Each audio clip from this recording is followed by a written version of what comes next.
नमस्कार प्रिय साधकों, ईश्वर प्रेमियों और सत्य की खोज में चल रहे सभी आत्मिक यात्रियों का स्वागत है।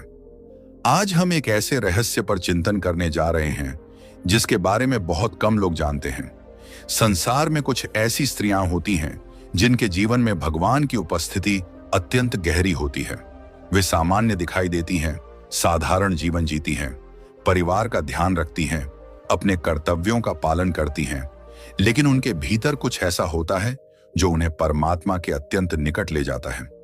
कई बार वे स्वयं भी नहीं जानती कि उनके जीवन में ईश्वर किस प्रकार कार्य कर रहे हैं। वे यह नहीं समझ पाती कि क्यों कठिन परिस्थितियों में भी उन्हें कोई अदृश्य शक्ति संभाल लेती है, क्यों बार बार उनके जीवन में ऐसे अनुभव आते हैं जो सामान्य नहीं लगते, और क्यों उनके भीतर एक ऐसी शांति बनी रहती है जिसे संसार की कोई परिस्थिति पूरी तरह नष्ट नहीं कर पाती। परमहंस योगानंद जी कहा करते थे कि ईश्वर किसी विशेष स्थान पर सीमित नहीं है। वे किसी एक मंदिर, एक धर्म, एक परंपरा या एक पूजा पद्धति में कैद नहीं है। परमात्मा हर उस हृदय में निवास करते हैं जो प्रेम से भरा हो, जो सत्य की खोज करता हो और जो अपने भीतर की दिव्यता को पहचानने का प्रयास करता हो। जब किसी आत्मा का हृदय निर्मल होने लगता है, तब ईश्वर की उपस्थिति उसके जीवन में अधिक स्पष्ट होने लगती है। यह उपस्थिति हमेशा किसी चमत्कार के रूप में नहीं आती। कभी यह शांति के रूप में आती है, कभी करुणा के रूप में, कभी विश्वास के रूप में और कभी ऐसे अदृश्य मार्गदर्शन के रूप में जो व्यक्ति को सही दिशा में ले जाता है। आज हम उन संकेतों को समझने का प्रयास करेंगे जो यह दर्शाते हैं कि किसी स्त्री का संबंध भगवान से बहुत गहरा है। लेकिन इससे पहले एक महत्वपूर्ण बात समझ लेना आवश्यक है। यह चर्चा किसी को दूसरों से श्रेष्ठ सिद्ध करने के लिए नहीं है। परमात्मा सभी से समान प्रेम करते हैं। हर आत्मा उनके लिए अनमोल है। अंतर केवल इतना होता है कि कुछ लोग अपने भीतर उपस्थित उस दिव्य प्रकाश को पहचान लेते हैं और कुछ लोग अभी उसकी खोज में होते हैं। जैसे सूर्य सभी पर समान रूप से चमकता है, लेकिन जिस घर की खिड़कियां खुली होती हैं वहां प्रकाश अधिक स्पष्ट दिखाई देता है। उसी प्रकार ईश्वर की कृपा सभी पर होती है, लेकिन जो हृदय खुला होता है वहां उसका अनुभव अधिक गहरा होता है। आपने अपने जीवन में ऐसी स्त्रियों को अवश्य देखा होगा जिनके पास बैठते ही मन को शांति मिलने लगती है। वे कोई बड़े उपदेश नहीं देती, उनके पास कोई विशेष पद या प्रतिष्ठा नहीं होती, लेकिन फिर भी उनकी उपस्थिति में कुछ ऐसा होता है जो लोगों को आकर्षित करता है।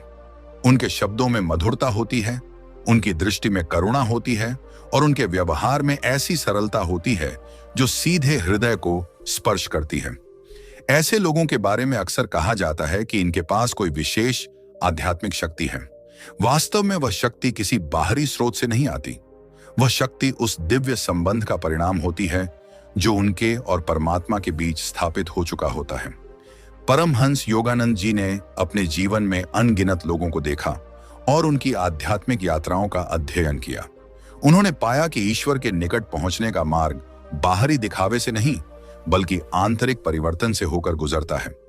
मनुष्य चाहे कितना भी ज्ञान प्राप्त कर ले, कितनी भी धार्मिक पुस्तकें पढ़ लें, कितने भी अनुष्ठान कर लें, यदि उसके हृदय में प्रेम नहीं है, यदि उसके भीतर विनम्रता नहीं है, यदि उसकी चेतना ईश्वर की ओर नहीं मुड़ती, तो वास्तविक आध्यात्मिक अनुभव उससे दूर ही रहता है।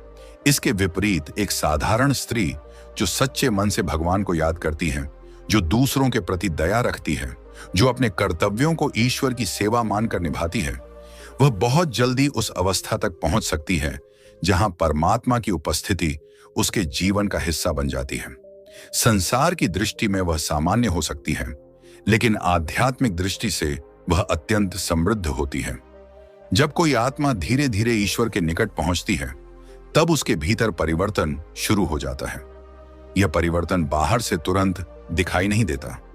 पहले उसकी सोच बदलती है, फिर उसके भाव बदलते हैं, उसके बाद उसके कर्म बदलते हैं और अंततः उसका पूरा व्यक्तित्व एक नई आभा से भर जाता है। लोग उसके भीतर कुछ अलग अनुभव करने लगते हैं, भले ही वे उसका कारण न समझ पाएं। कई बार ऐसा होता है कि जीवन में बड़ी कठिनाइयां आती हैं। आर्थिक समस्याएं, पारिवारिक तनाव, स्वास्थ्य संबंधी चुनौतियां या भावनात्मक पीड़ाएं मनुष्य को भीतर से तोड़ देती हैं। लेकिन कुछ स्त्रियां ऐसी होती हैं जो इन सब परिस्थितियों से गुजरते हुए भी पूरी तरह नहीं टूटती। वे रोती भी हैं, दुख भी महसूस करती हैं, संघर्ष भी करती हैं, लेकिन उनके भीतर कहीं ना कहीं एक अदृश्य विश्वास बना रहता है। ऐसा लगता है जैसे कोई उन्हें लगातार कह रहा हो कि सब ठीक हो जाएगा, धैर्य रखो, विश्वास बनाए रखो। यही वह बिंदु है जहां आध्यात्मिकता की वास्तविक शुरुआत होती है। जब मनुष्य संसार की अस्थिरता को समझने लगता है और अपना आधार किसी स्थायी शक्ति में खोजने लगता है, तब उसका संबंध परमात्मा से विकसित होने लगता है। ईश्वर को पाने का अर्थ संसार छोड़ देना नहीं है। इसका अर्थ है संसार में रहते हुए भी अपनी चेतना को ऊंचा उठाना, अपने दैनिक जीवन में ईश्वर की उपस्थिति को अनुभव करना। एक माँ जब प्रेम से अपने बच्चे की देखभाल करती है, तब भी वह ईश्वर की सेवा कर रही होती है। एक पत्नी जब परिवार के लिए निस्वार्थ भाव से कार्य करती है, तब भी वह आध्यात्मिक मार्ग पर चल रही होती है। एक बेटी जब अपने माता पिता का सम्मान करती है, तब भी उसके कर्मों में दिव्यता झलकती है। आध्यात्मिकता केवल ध्यान कक्षों और आश्रमों तक सीमित नहीं है, यह जीवन के हर छोटे कार्य में प्रकट हो सकती है। परमहंस योगानंद जी कहते थे कि भगवान को पाने का सबसे सरल मार्ग प्रेम है। जहां प्रेम है वहां ईश्वर है, जहां करुणा है वहां ईश्वर है, जहां निस्वार्थ सेवा है वहां ईश्वर है, और जहां अहंकार कम होने लगता है वहां परमात्मा का प्रकाश अधिक स्पष्ट दिखाई देने लगता है। जब किसी स्त्री का हृदय प्रेम से भर जाता है, तब वह केवल अपने लिए नहीं जीती, वह दूसरों के सुख दुख को भी महसूस करने लगती है। किसी की पीड़ा देखकर उसका मन द्रवित हो जाता है, किसी की सहायता करके उसे वास्तविक आनंद मिलता है। वह लोगों को क्षमा करना सीख जाती है, वह द्वेष को अपने भीतर अधिक समय तक नहीं रख पाती। ये सब केवल नैतिक गुण नहीं है, ये उस आध्यात्मिक विकास के संकेत हैं जो उसकी आत्मा में घटित हो रहा होता है। ईश्वर का स्पर्श सबसे पहले हृदय को बदलता है। जब तक हृदय कठोर रहता है, तब तक आध्यात्मिक ज्ञान केवल शब्दों तक सीमित रहता है, लेकिन जब हृदय कोमल हो जाता है, तब वही ज्ञान अनुभव में बदल जाता है। तब प्रार्थना केवल एक क्रिया नहीं रहती, बल्कि परमात्मा से संवाद बन जाती है। तब पूजा केवल एक परंपरा नहीं रहती, बल्कि प्रेम की अभिव्यक्ति बन जाती है। आपने ध्यान दिया होगा कि कुछ लोगों के चेहरे पर एक अलग प्रकार की शांति दिखाई देती है। वे बहुत अधिक बोलते नहीं, स्वयं का प्रदर्शन नहीं करते, लेकिन उनके आसपास एक सकारात्मक वातावरण बना रहता है। उनके पास बैठकर मन शांत होने लगता है। उनकी बातें सुनकर निराश व्यक्ति भी आशा महसूस करने लगता है। यह प्रभाव केवल व्यक्तित्व का नहीं होता, यह उस आध्यात्मिक ऊर्जा का परिणाम होता है जो उनके भीतर प्रवाहित हो रही होती है। ईश्वर से निकटता का अर्थ यह नहीं कि जीवन में समस्याएं समाप्त हो जाएंगी। वास्तव में कई बार आध्यात्मिक मार्ग पर चलने वाले लोगों को और भी बड़ी परीक्षाओं से गुजरना पड़ता है, लेकिन अंतर यह होता है कि वे उन परीक्षाओं को देखने का दृष्टिकोण बदल लेते हैं। वे हर कठिनाई में कोई ना कोई सीख खोज लेते हैं। वे हर दर्द में छिपे हुए विकास को पहचानने लगते हैं। वे हर चुनौती को ईश्वर की योजना का एक हिस्सा मानने लगते हैं। यही कारण है कि ऐसी स्त्रियां परिस्थितियों की दास नहीं बनती। वे परिस्थितियों से ऊपर उठने की क्षमता विकसित कर लेती हैं।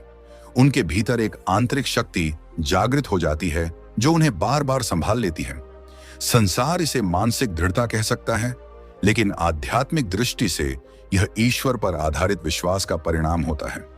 जब मनुष्य का विश्वास गहरा होता है, तब उसका भय कम होने लगता है। भविष्य की चिंता उसे पहले जितनी परेशान नहीं करती। वह जानता है कि जो होना है वह होगा, लेकिन उसके साथ परमात्मा भी है। यह भावना जीवन को पूरी तरह बदल देती है। इससे मन में स्थिरता आती है, निर्णय स्पष्ट होने लगते हैं, संबंधों में मधुरता आती है, और सबसे महत्वपूर्ण बात, व्यक्ति भीतर से हल्का महसूस करने लगता है। बहुत से लोग भगवान को केवल तब याद करते हैं जब उन्हें कोई समस्या होती है, लेकिन जिन आत्माओं का संबंध वास्तव में गहरा होता है, वे केवल आवश्यकता के समय ही नहीं, बल्कि हर परिस्थिति में ईश्वर को याद करती हैं। वे सुख में भी कृतज्ञ रहती हैं और दुख में भी विश्वास बनाए रखती हैं। यही निरंतर स्मरण धीरे धीरे उन्हें परमात्मा के और निकट ले जाता है। एक समय ऐसा आता है जब उन्हें महसूस होने लगता है कि वे अकेली नहीं हैं। चाहे परिस्थितियां कितनी भी कठिन क्यों ना हो, उन्हें लगता है कि कोई अदृश्य शक्ति उनके साथ चल रही है। यही अनुभव आध्यात्मिक जीवन की सबसे सुंदर उपलब्धियों में से एक है। जब मनुष्य यह जान लेता है कि परमात्मा उसके साथ हैं, तब उसके भीतर का बहुत बड़ा भय समाप्त हो जाता है। इसी गहरे सत्य को समझने के लिए हमें उन संकेतों को पहचानना होगा जो बताते हैं कि किसी स्त्री का हृदय वास्तव में ईश्वर के निकट पहुंच रहा है। ये संकेत बाहरी नहीं है, ये भीतर घटित होने वाले परिवर्तन हैं। इन्हें देखने के लिए हमें संवेदनशील दृष्टि की आवश्यकता है, क्योंकि भगवान का कार्य अक्सर मौन में होता है। वे शोर नहीं करते, वे धीरे धीरे आत्मा को रूपांतरित करते हैं। और जब यह रूपांतरण शुरू होता है, तब व्यक्ति के जीवन में ऐसी शांति, ऐसा प्रेम और ऐसा प्रकाश आने लगता है जिसे शब्दों में पूरी तरह व्यक्त करना संभव नहीं होता। वही प्रकाश उसे संसार के बीच रहते हुए भी आध्यात्मिक बना देता है। वही प्रकाश उसके जीवन को ईश्वर की उपस्थिति का जीवंत प्रमाण बना देता है। और वही प्रकाश आगे चलकर उन दिव्य संकेतों के रूप में प्रकट होता है जिनके बारे में हम इस आध्यात्मिक यात्रा में विस्तार से जानेंगे। जब किसी आत्मा का संबंध धीरे धीरे परमात्मा से गहरा होने लगता है, तब सबसे पहला परिवर्तन उसके भीतर की शांति में दिखाई देता है। यह शांति संसार से प्राप्त नहीं होती, क्योंकि संसार स्वयं परिवर्तनशील है। जो वस्तु आज सुख देती है वही कल दुख का कारण बन सकती है। जो परिस्थिति आज अनुकूल है वह कल प्रतिकूल हो सकती है। जो व्यक्ति आज साथ है वह कल दूर भी जा सकता है। इसलिए संसार की किसी भी वस्तु पर आधारित शांति स्थायी नहीं होती, परंतु जब शांति का स्रोत स्वयं परमात्मा बन जाते हैं, तब वह परिस्थितियों के अनुसार बदलती नहीं है। कुछ स्त्रियां ऐसी होती हैं जिनके जीवन में चाहे कितने भी उतार चढ़ाव आए, उनके भीतर कहीं ना कहीं एक शांत सरोवर जैसा स्थिर भाव बना रहता है। इसका अर्थ यह नहीं कि उन्हें दुख नहीं होता या वे भावनाहीन हो जाती हैं। वे भी रोती हैं, वे भी पीड़ा महसूस करती हैं, वे भी संघर्षों से गुजरती हैं, लेकिन उनके भीतर एक ऐसा केंद्र होता है जो पूरी तरह टूटता नहीं। जैसे समुद्र की सतह पर लहरें उठती हैं, तूफान आता है, हवाएं चलती हैं, लेकिन समुद्र की गहराइयों में फिर भी शांति बनी रहती है। ठीक वैसे ही उनके भीतर की गहराइयों में एक अद्भुत स्थिरता विद्यमान रहती है। परमहंस योगानंद जी कहा करते थे कि जब मनुष्य का मन ईश्वर की ओर मुड़ता है, तब धीरे धीरे उसकी चेतना बाहरी परिस्थितियों के गुलाम नहीं रहती। वह अपने भीतर ऐसे स्थान को खोज लेता है जहां केवल शांति होती है। यह शांति किसी उपलब्धि पर निर्भर नहीं होती, यह किसी व्यक्ति की उपस्थिति पर निर्भर नहीं होती, यह किसी वस्तु या सम्मान पर आधारित नहीं होती। यह केवल परमात्मा की निकटता से उत्पन्न होती है। ऐसी स्त्रियां अक्सर जीवन की कठिन घड़ियों में दूसरों के लिए प्रेरणा बन जाती हैं। लोग आश्चर्य करते हैं कि इतनी समस्याओं के बावजूद इनके चेहरे पर संतुलन कैसे बना रहता है। इनके भीतर यह धैर्य कहां से आता है? वे नहीं जानते कि यह धैर्य किसी मानसिक अभ्यास का परिणाम मात्र नहीं है, बल्कि उस अदृश्य दिव्य संबंध का फल है जो उनकी आत्मा और परमात्मा के बीच स्थापित हो चुका होता है। कई बार ऐसा होता है कि किसी स्त्री के जीवन में एक साथ अनेक चुनौतियां आ जाती हैं। परिवार में तनाव, आर्थिक कठिनाइयां, स्वास्थ्य की समस्या या भावनात्मक आघात उसके सामने खड़े हो जाते हैं। सामान्य रूप से ऐसी परिस्थितियां मनुष्य को अंदर तक हिला देती हैं, लेकिन कुछ आत्माएं इन सब के बीच भी भगवान पर विश्वास बनाए रखती हैं। वे टूटती नहीं, क्योंकि उनके भीतर यह भाव बना रहता है कि जो कुछ हो रहा है उसके पीछे कोई गहरा उद्देश्य अवश्य होगा। यही वह अवस्था है जहां ईश्वर की निकटता का पहला संकेत दिखाई देता है। जब व्यक्ति परिस्थितियों से अधिक परमात्मा पर भरोसा करने लगता है, तब उसके भीतर शांति का जन्म होता है। यह शांति बाहर से नहीं आती, यह भीतर से प्रकट होती है। यह आत्मा की उस स्मृति से उत्पन्न होती है जो उसे बार बार याद दिलाती है कि वह केवल शरीर नहीं है, केवल मन नहीं है, बल्कि एक दिव्य चेतना का अंश है। ध्यान देने वाली बात यह है कि ऐसी शांति को शब्दों में समझाना कठिन है। इसे केवल अनुभव किया जा सकता है। जिन लोगों ने कभी गहन प्रार्थना की है, जिन्होंने कभी आंसुओं के साथ भगवान को पुकारा है, जिन्होंने कभी पूर्ण समर्पण के साथ ईश्वर के सामने अपने मन को खोल दिया है, वे जानते हैं कि उस क्षण एक अनोखी शांति भीतर उतरती है। समस्या तुरंत समाप्त नहीं होती, लेकिन मन का बोझ हल्का हो जाता है, डर कम होने लगता है और एक विश्वास जागता है कि परमात्मा सब कुछ देख रहे हैं। यही कारण है कि ईश्वर के निकट रहने वाली स्त्रियां अक्सर शिकायत कम और कृतज्ञता अधिक करती हैं। वे जानती हैं कि जीवन में जो मिला है वह भी कृपा है, और जो नहीं मिला उसमें भी कोई शिक्षा छिपी हुई है। वे हर अनुभव को विकास का अवसर मानती हैं। धीरे धीरे उनका दृष्टिकोण बदल जाता है। जहां दूसरे लोग केवल समस्या देखते हैं, वहां वे सीख देखती हैं। जहां दूसरे लोग अंधकार देखते हैं, वहां वे प्रकाश की संभावना खोज लेती हैं। ऐसी स्त्रियां प्रार्थना को केवल एक धार्मिक कर्मकांड नहीं मानती। उनके लिए प्रार्थना जीवन का आधार बन जाती है। जब वे प्रसन्न होती हैं, तब भी भगवान को याद करती हैं। जब वे दुखी होती हैं, तब भी भगवान को याद करती हैं। जब वे निर्णय लेती हैं, तब भी ईश्वर का मार्गदर्शन चाहती हैं। और जब वे असफल होती हैं, तब भी उनका विश्वास बना रहता है। धीरे धीरे यह निरंतर स्मरण उनके भीतर इतनी गहराई तक उतर जाता है कि उन्हें हर परिस्थिति में भगवान की उपस्थिति महसूस होने लगती है। वे जानती हैं कि संसार में सब कुछ बदल सकता है, लेकिन परमात्मा का प्रेम कभी नहीं बदलता। यही विश्वास उन्हें वह शक्ति देता है जो बाहरी परिस्थितियों से कहीं अधिक बड़ी होती है। और जब यह शांति स्थापित होने लगती है, तब आत्मा में दूसरा अद्भुत परिवर्तन शुरू होता है। हृदय करुणा से भरने लगता है। यह करुणा साधारण सहानुभूति से कहीं अधिक गहरी होती है। यह केवल किसी को दुखी देखकर दुखी हो जाने की भावना नहीं है। यह वह अवस्था है जहां व्यक्ति दूसरों के दर्द को अपने हृदय में महसूस करने लगता है। कुछ स्त्रियां ऐसी होती हैं जिन्हें किसी अजनबी की पीड़ा देखकर भी भीतर से झटका लगता है। वे किसी गरीब को देखकर केवल दया नहीं करती, बल्कि वास्तव में उसकी सहायता करने की इच्छा महसूस करती हैं। वे किसी रोते हुए व्यक्ति को देखकर उससे मुंह नहीं मोड़ पाती। वे किसी दुखी आत्मा को देखकर उसके लिए प्रार्थना करती हैं। उनके भीतर दूसरों के लिए स्वाभाविक प्रेम उत्पन्न होता है। परमहंस योगानंद जी कहते थे कि जब हृदय में ईश्वर का प्रेम जागृत होता है, तब वह केवल व्यक्ति तक सीमित नहीं रहता। वह धीरे धीरे सभी जीवों तक फैलने लगता है, क्योंकि परमात्मा स्वयं प्रेम है। और जब कोई आत्मा परमात्मा के निकट आती है, तब उसका हृदय भी उसी प्रेम का माध्यम बनने लगता है। यही कारण है कि आध्यात्मिक रूप से विकसित स्त्रियां अक्सर अत्यंत संवेदनशील होती हैं। वे दूसरों के दुख को देखकर अनदेखा नहीं कर पाती। कई बार लोग उनकी इस संवेदनशीलता को कमजोरी समझ लेते हैं, लेकिन वास्तव में यह कमजोरी नहीं होती। यह आत्मा की शक्ति होती है। कठोर होना आसान है, दूसरों की पीड़ा से आंखें बंद कर लेना आसान है, लेकिन किसी के दर्द को महसूस करना और फिर भी प्रेम से भरा रहना बहुत बड़ी आध्यात्मिक उपलब्धि है। ईश्वर का प्रेम जब हृदय में उतरता है, तब व्यक्ति दूसरों को केवल शरीर या व्यक्तित्व के रूप में नहीं देखता। वह उनके भीतर भी उसी दिव्य आत्मा को देखने लगता है जो उसके भीतर विद्यमान है। यही दृष्टि करुणा को जन्म देती है। तब वह यह समझने लगता है कि हर व्यक्ति अपने संघर्षों से गुजर रहा है। हर आत्मा अपनी यात्रा पर है। हर कोई किसी न किसी दर्द को अपने भीतर लेकर चल रहा है। ऐसी समझ व्यक्ति को विनम्र बना देती है। वह दूसरों का न्याय करना कम कर देता है।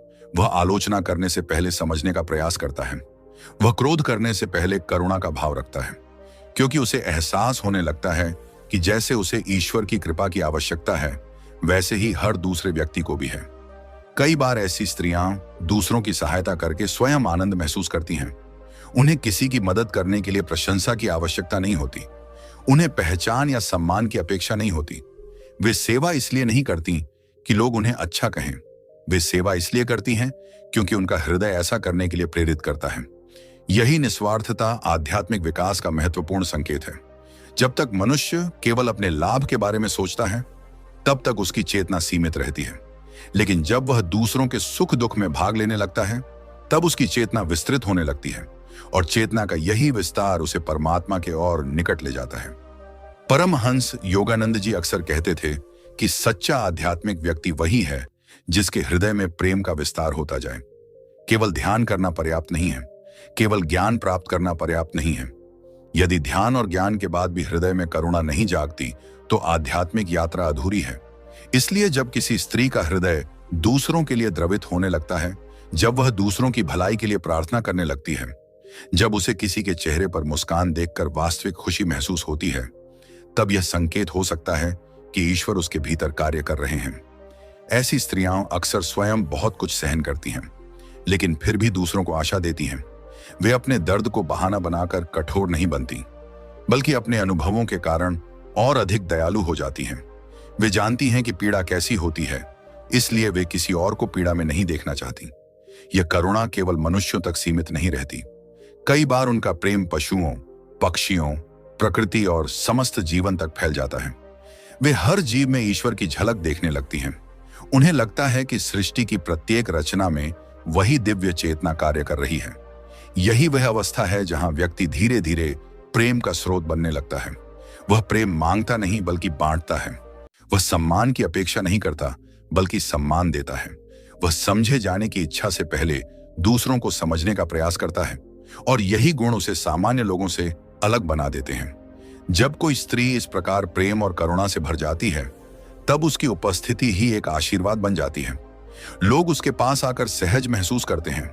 वे उसके सामने अपने मन की बातें कह पाते हैं।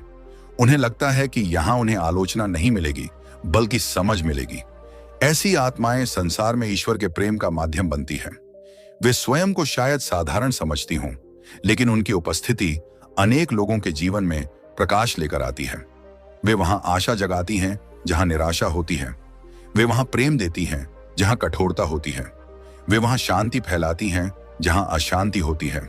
और यही वह संकेत है जिसे पहचानना आवश्यक है, क्योंकि जब किसी स्त्री के भीतर ऐसी शांति और ऐसी करुणा विकसित होने लगती है, तब यह केवल उसके व्यक्तित्व का परिवर्तन नहीं होता, यह उसकी आत्मा में हो रहे दिव्य जागरण का संकेत होता है।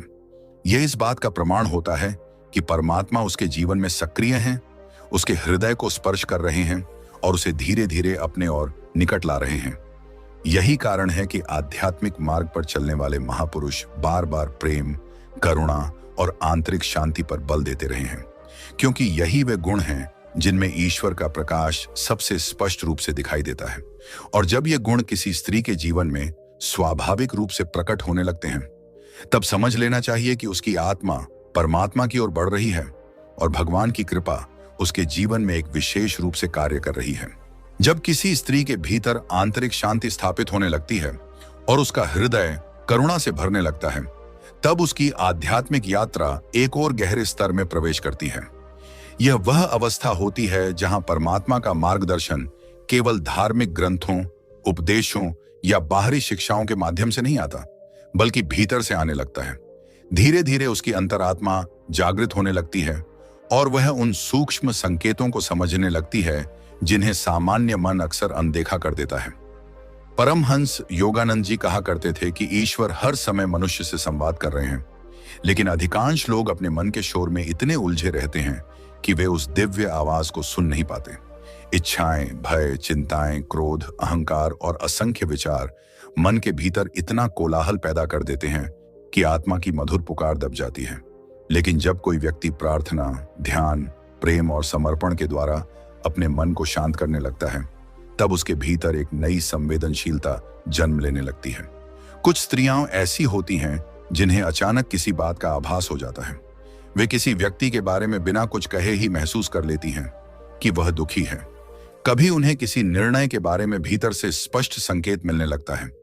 कभी किसी खतरे से बचने का आभास हो जाता है। कभी किसी समस्या का समाधान अचानक उनके मन में प्रकट हो जाता है, जबकि वे लंबे समय से उसके बारे में सोच रही होती हैं।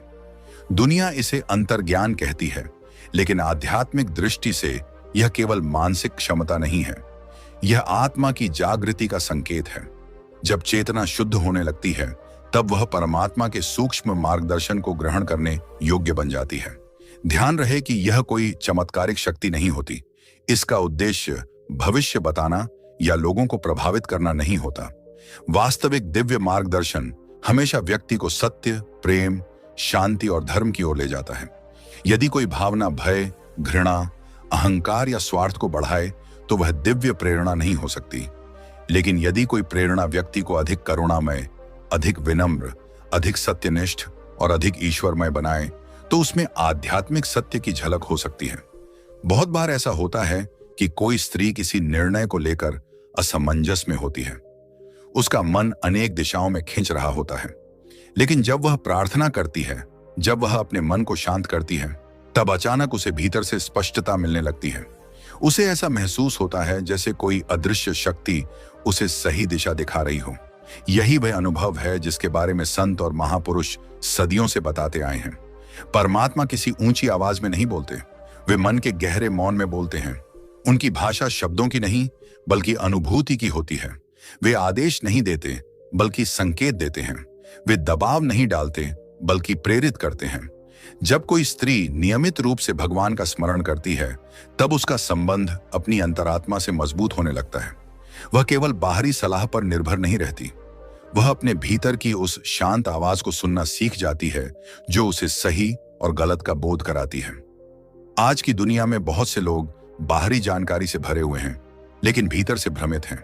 उनके पास ज्ञान है लेकिन दिशा नहीं, उनके पास साधन है लेकिन शांति नहीं। इसका कारण यह है कि उन्होंने अपने भीतर की आवाज को सुनना बंद कर दिया है। ईश्वर से जुड़ी हुई आत्माएं इस भूल को नहीं करती। वे जानती हैं कि बाहरी संसार महत्वपूर्ण है, लेकिन अंतिम सत्य भीतर है। इसलिए वे समय निकालकर अपने मन को शांत करती हैं। वे अपने भीतर उतरती हैं। वे अपने हृदय की गहराइयों में परमात्मा की उपस्थिति को महसूस करने का प्रयास करती हैं। धीरे धीरे यह अभ्यास उनके जीवन को बदलने लगता है। वे अधिक स्पष्ट निर्णय लेने लगती हैं। वे कम भ्रमित होती हैं। वे छोटी छोटी बातों में उलझना छोड़ देती हैं, क्योंकि उन्हें भीतर से मार्गदर्शन मिलने लगता है। कई बार यह मार्गदर्शन सपनों के माध्यम से भी आता है। कभी अचानक किसी व्यक्ति का स्मरण हो जाता है और बाद में पता चलता है कि उसे सहायता की आवश्यकता थी। कभी किसी स्थान पर जाने या न जाने की प्रेरणा मिलती है। कभी किसी कार्य को रोकने या शुरू करने का संकेत मिलता है। लेकिन यहां एक महत्वपूर्ण बात समझना आवश्यक है। आध्यात्मिक व्यक्ति हर भावना को दिव्य संदेश नहीं मानता। वह विवेक का उपयोग करता है, वह धैर्य रखता है, वह प्रार्थना करता है, वह अपने भीतर की प्रेरणाओं को सत्य, प्रेम और धर्म की कसौटी पर परखता है। परमहंस योगानंद जी कहते थे कि सच्चा अंतर्ज्ञान कभी भी व्यक्ति को अहंकारी नहीं बनाता। यदि किसी को अपनी आध्यात्मिक अनुभूतियों पर घमंड होने लगे तो समझ लेना चाहिए कि वह मार्ग से भटक रहा है। वास्तविक दिव्य अनुभव व्यक्ति को और अधिक विनम्र बना देते हैं, क्योंकि वह समझने लगता है कि जो कुछ भी प्राप्त हो रहा है वह उसकी व्यक्तिगत शक्ति नहीं बल्कि परमात्मा की कृपा है। जैसे जैसे यह आंतरिक मार्गदर्शन बढ़ता है, वैसे वैसे व्यक्ति का भगवान पर विश्वास भी गहरा होने लगता है। उसे महसूस होने लगता है कि वह अकेला नहीं है। जीवन की हर परिस्थिति में कोई अदृश्य हाथ उसका मार्गदर्शन कर रहा है। और जब यह विश्वास गहराता है, तब आत्मा एक और अद्भुत अनुभव की ओर बढ़ती है। यह अनुभव है एकांत में आनंद का अनुभव करना। संसार का अधिकांश भाग अकेलेपन से डरता है। लोग अपने आसपास लगातार शोर चाहते हैं। उन्हें हर समय किसी न किसी मनोरंजन की आवश्यकता होती है। वे स्वयं के साथ बैठने से घबराते हैं, क्योंकि जब मनुष्य अकेला होता है तब उसे अपने भीतर का सामना करना पड़ता है। लेकिन ईश्वर के निकट रहने वाली आत्माओं के साथ कुछ अलग होता है। वे धीरे धीरे एकांत से प्रेम करने लगती हैं। उन्हें मौन अच्छा लगने लगता है। उन्हें कुछ समय केवल अपने और भगवान के साथ बिताना प्रिय लगने लगता है। इसका अर्थ यह नहीं कि वे लोगों से दूर भागती हैं या समाज का त्याग कर देती हैं, बल्कि वे संबंधों का सम्मान करती हैं, अपने कर्तव्यों को निभाती हैं, प्रेम से जीवन जीती हैं। लेकिन इसके साथ साथ वे अपने भीतर के उस पवित्र स्थान को भी महत्व देती हैं जहां केवल वे और परमात्मा होते हैं। कुछ स्त्रियां ऐसी होती हैं जिन्हें सुबह का शांत समय बहुत प्रिय होता है। कुछ को रात का मौन आकर्षित करता है। कुछ को मंदिर में बैठकर शांति मिलती है। कुछ को प्रकृति के बीच ईश्वर की उपस्थिति अधिक महसूस होती है। जब वे ऐसे क्षणों में बैठती हैं, तब उन्हें कोई खालीपन महसूस नहीं होता। इसके विपरीत उन्हें भीतर से एक अद्भुत पूर्णता का अनुभव होता है। उन्हें लगता है जैसे उनका हृदय किसी अदृश्य प्रेम से भर रहा है, जैसे कोई उन्हें बिना शब्दों के समझ रहा है, जैसे कोई उन्हें बिना शर्त स्वीकार कर रहा है। यही दिव्य संगति है। परमहंस योगानंद जी कहते थे कि जब तक मनुष्य बाहरी संसार में ही सुख खोजता रहेगा, तब तक वह कभी पूर्ण संतुष्टि प्राप्त नहीं कर सकेगा, क्योंकि संसार की हर वस्तु सीमित है। केवल परमात्मा ही असीम है, और केवल असीम में ही आत्मा को वास्तविक संतोष मिल सकता है। इसलिए जब कोई स्त्री एकांत में बैठकर आनंद महसूस करने लगती है, तो यह एक बहुत महत्वपूर्ण आध्यात्मिक संकेत है। इसका अर्थ है कि उसकी चेतना धीरे धीरे बाहरी निर्भरताओं से मुक्त हो रही है। वह उस आनंद को छूने लगी है जो भीतर से उत्पन्न होता है। कई बार लोग सोचते हैं कि आध्यात्मिकता का अर्थ केवल गंभीर होना है, लेकिन वास्तविक आध्यात्मिकता व्यक्ति को आनंदमय बनाती है। वह भीतर से हल्का महसूस करने लगता है, छोटी छोटी चीजों में खुशी देखने लगता है। सूर्योदय, पक्षियों का गीत, बच्चों की मुस्कान, वर्षा की बूंदें, मंदिर की घंटियां, सब में उसे ईश्वर की झलक दिखाई देने लगती है। उसका आनंद किसी बड़ी उपलब्धि का इंतजार नहीं करता। वह वर्तमान क्षण में भी भगवान की उपस्थिति महसूस कर सकता है। यही कारण है कि ऐसी स्त्रियां अक्सर साधारण जीवन जीते हुए भी भीतर से अत्यंत समृद्ध होती हैं। उनके पास संसार की दृष्टि से बहुत कुछ न भी हो, फिर भी उनके चेहरे पर संतोष दिखाई देता है, क्योंकि उनका खजाना भीतर है। वे जानती हैं कि परमात्मा का प्रेम किसी भी बाहरी वस्तु से अधिक मूल्यवान है। वे जानती हैं कि संसार का हर सुख अस्थायी है, लेकिन ईश्वर की उपस्थिति शाश्वत है। इसलिए उनका मन बार बार उसी स्रोत की ओर आकर्षित होता है। धीरे धीरे यह आकर्षण भक्ति में बदल जाता है, फिर भक्ति प्रेम में बदल जाती है, और प्रेम अंततः एक ऐसी अवस्था में पहुंचा देता है जहां व्यक्ति स्वयं को भगवान से अलग महसूस नहीं करता। वह हर परिस्थिति में ईश्वर की उपस्थिति अनुभव करने लगता है।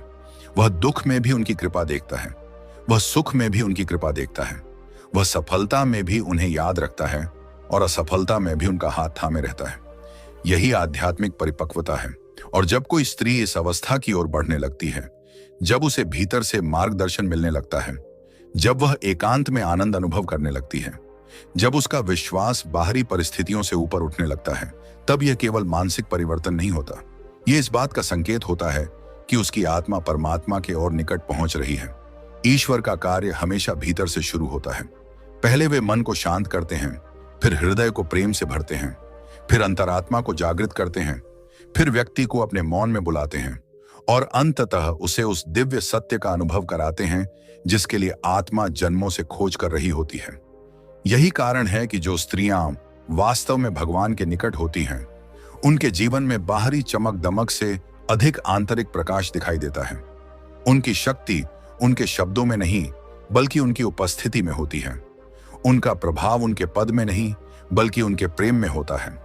और उनका सबसे बड़ा सौंदर्य उनके भीतर बसे हुए उस दिव्य संबंध में होता है जिसे केवल संवेदनशील हृदय ही पहचान सकता है।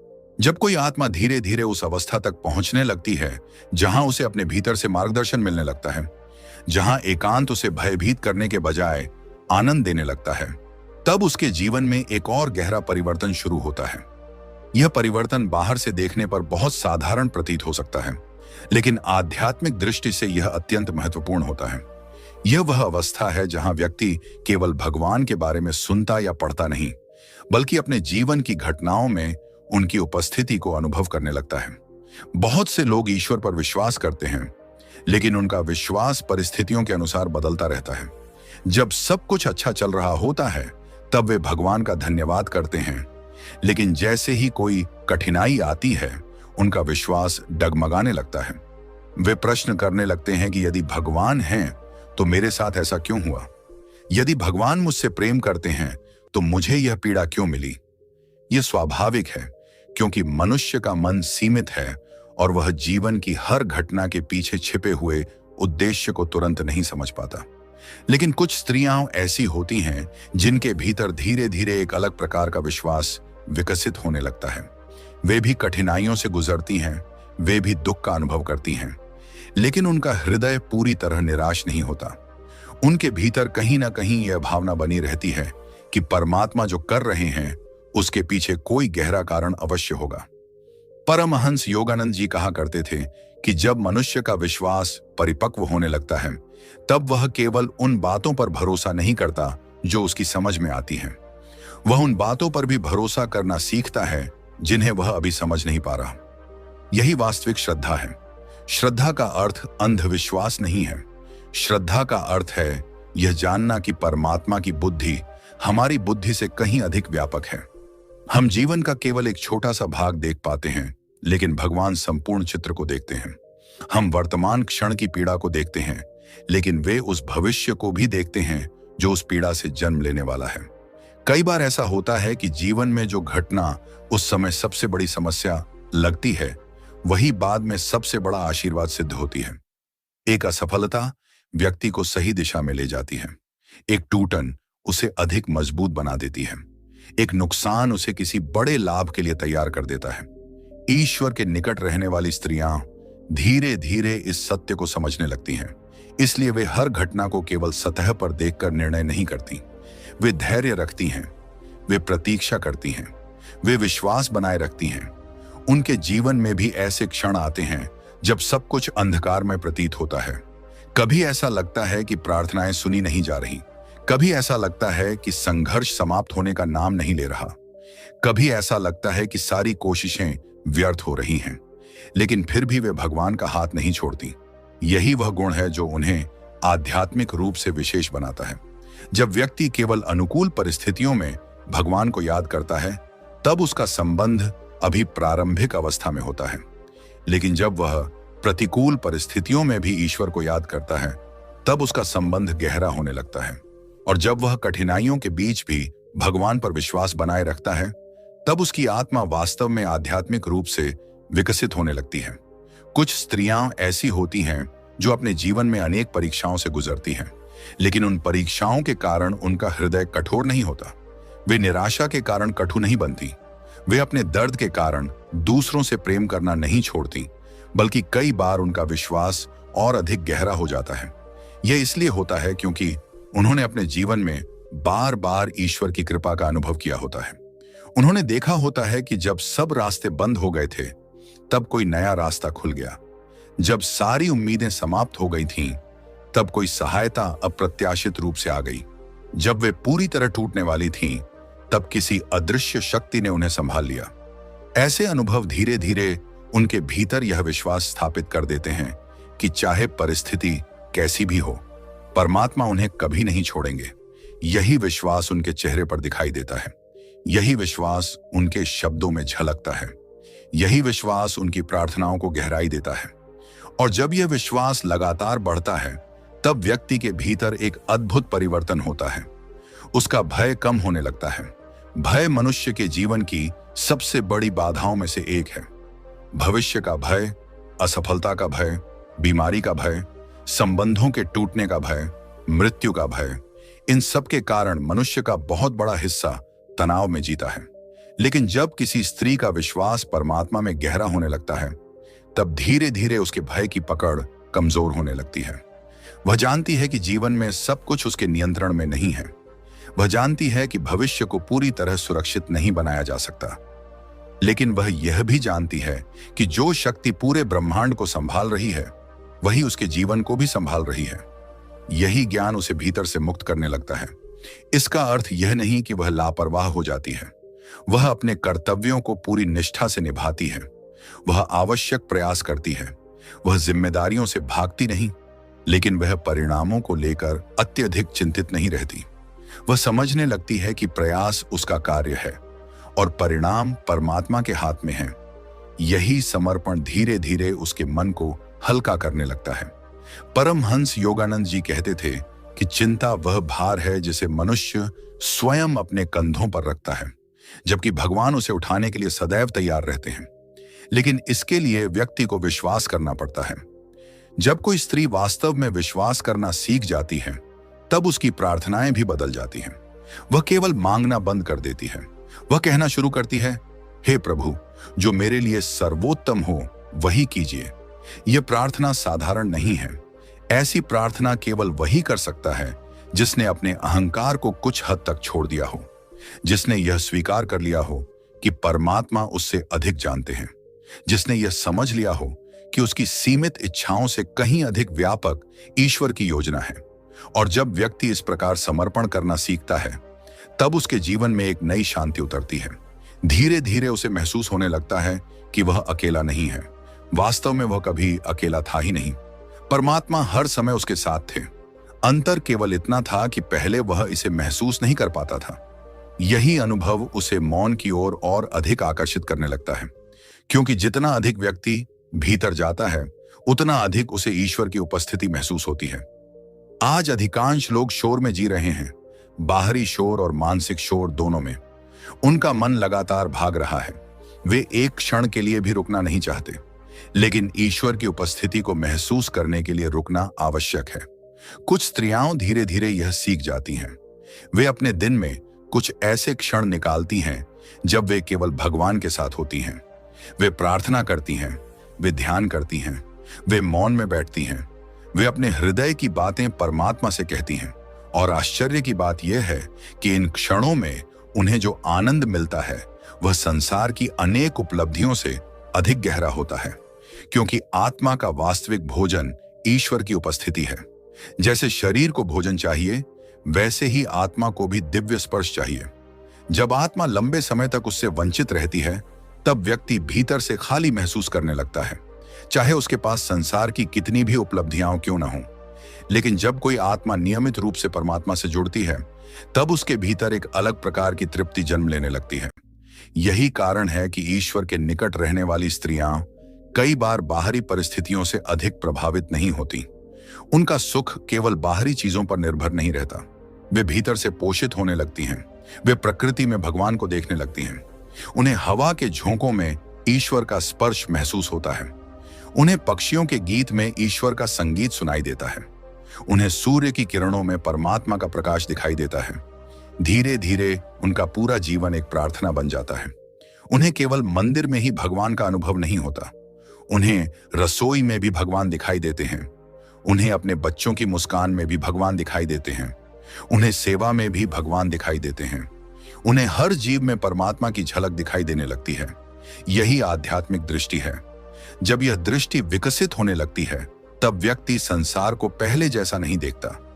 वही दुनिया होती है, वही लोग होते हैं, वही परिस्थितियां होती हैं, लेकिन देखने वाला बदल जाता है। और जब देखने वाला बदल जाता है, तब पूरा अनुभव बदल जाता है। परमहंस योगानंद जी कहते थे कि ईश्वर को पाने का अर्थ कहीं और जाना नहीं है। ईश्वर को पाने का अर्थ है अपनी चेतना को इतना शुद्ध करना कि जहां भी देखो वहां उनकी उपस्थिति अनुभव होने लगे। कुछ स्त्रियां धीरे धीरे इसी अवस्था की ओर बढ़ने लगती हैं।